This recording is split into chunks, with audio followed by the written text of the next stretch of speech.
So we're just going to go up straight, bring you some updates out of Rivers State. It is not going away anytime soon. We had a serious conversation about that yesterday.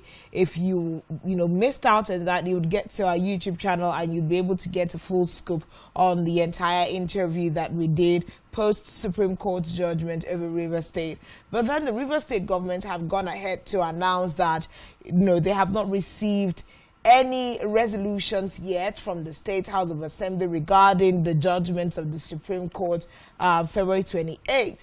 Now, the State House of Assembly, which is currently led by Right Honorable Martins Amaole, issued a 48-hour ultimatum to Governor Similai Fubara to present the 2025 state budget, which of course elapsed, and the governor had said he was in no rush to honor that ultimatum. Now, in a letter addressed to the Speaker of the House and signed by the Secretary to the State Government, Dr. Tammy Danangogo, the government clarified that as of the close of business March 4th, neither the Governor's Office, the Deputy Governor's Office, nor the Office of the Accountant General had received any documents from the State House of Assembly. Now, the letter did not specifically mention any individual by name as the Speaker of the Rivers State House of Assembly.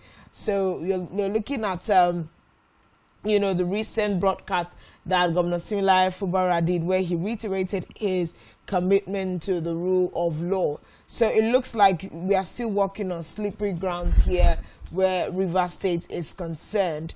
We are waiting for, some letters of addressing specific issues as the Supreme Court's judgment had reeled out, so that the State House of Assembly decides where it's picking up from. But at least the State House of Assembly was clear. They wanted the budget to be represented. Well, it's expected that once they come on board, part of the first thing they're going to want to target would be the budget of the year 2025. But first, if you're looking at how long the year's already gone, 2 months gone, we're in the third month, approximately the end of the first quarter of the year 2025, they justify to even ask for that. That's a food for thought. But come down to some of the projections, or should we rather call it the steps they're taking. For one, the seating of the State House of Assembly was on a Monday, and the letter was sent out on a Monday, and this is Thursday. So if a letter was sent out on a Monday and this is Thursday, or reportedly sent out on a Monday and this is Thursday, and the state government, as of yesterday being Wednesday, said they had not gotten any letter from the State House of Assembly, it raises a lot of concern. What's the letter actually sent out? Because we're talking about the State House and the government. That's no distance. It's not like moving from Nigeria to Ghana, or moving from Nigeria, sending a letter from Nigeria to the United States. It's within Port Harcourt, Rivers State. So why has it taken that long for the letter to move from the State House of Assembly to the hands of the governor for him to now react or respond to that?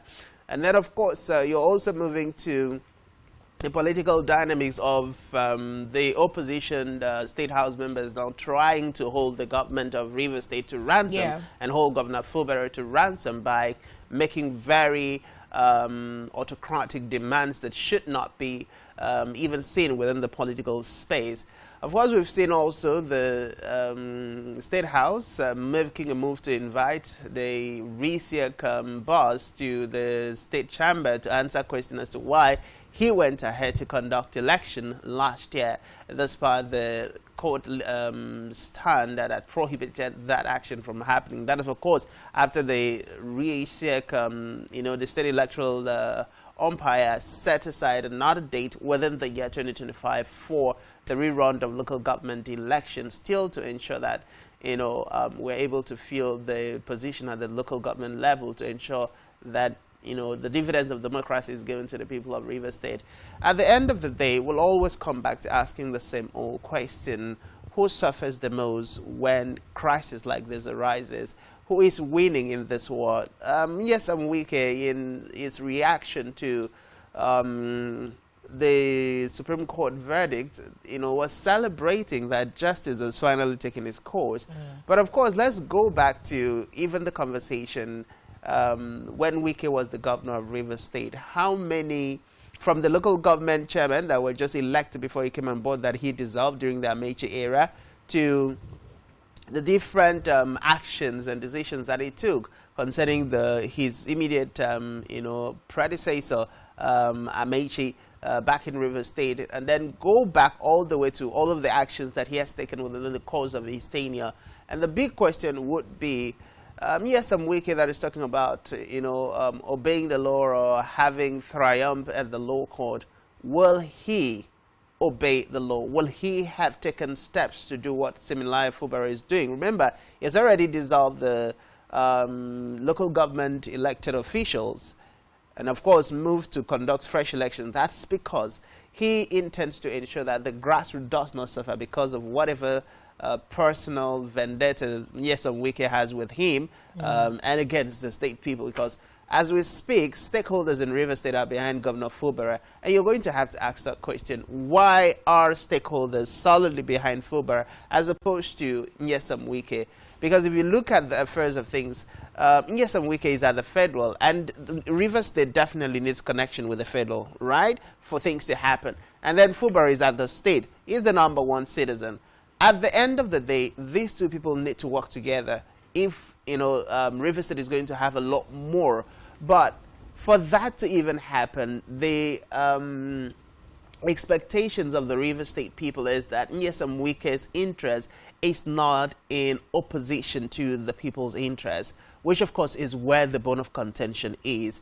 Recall some time ago when some of the members who served in Wike's board came out to speak about why they resigned, and yeah, we said that was like the first time we get to hear such a thing happening in Nigeria, that a politician who is within the corridors of power, sitting on the table where things are decided and his share is given to him, wakes up and says, look, I can't not be part of such a system because it's not benefiting my people. So what if I'm benefiting and my people are not benefiting? At the end of the day, that's not the reason I came into politics. That's not the reason democracy was even initiated in the first place. That's not the reason why governance exists. So it's going to be a long battle, but in the words of human rights lawyer and some stakeholders, and then of course going back all the way to about 6 weeks ago when former President Goodluck Jonathan spoke to Fubara in Rivers State, this is going to literally turn him into a political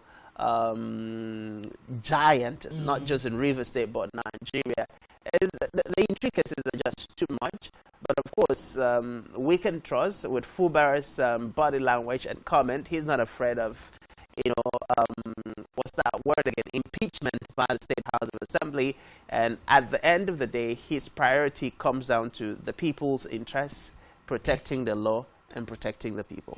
Well, the drama would definitely continue to ensue, but still on the heel of that, we see that on the floor of plenary during the first sitting of the reconvening of the River State House of Assembly, NME George, a member representing the Asari Toro constituency, moved the motion to invite the state's resident electoral commissioner, for Rivers State. And the question is, of course, they look into the details as to how the local government elections were held and why they were held in the first place. Just normal proceedings as expected. But the Rivers State House of Assembly have issued a strong warning to Justice Adolphus Enebili, retired, who is the chairman of the Rivers State Independent Electoral Commission, threatening to arrest him if he fails to appear before the House.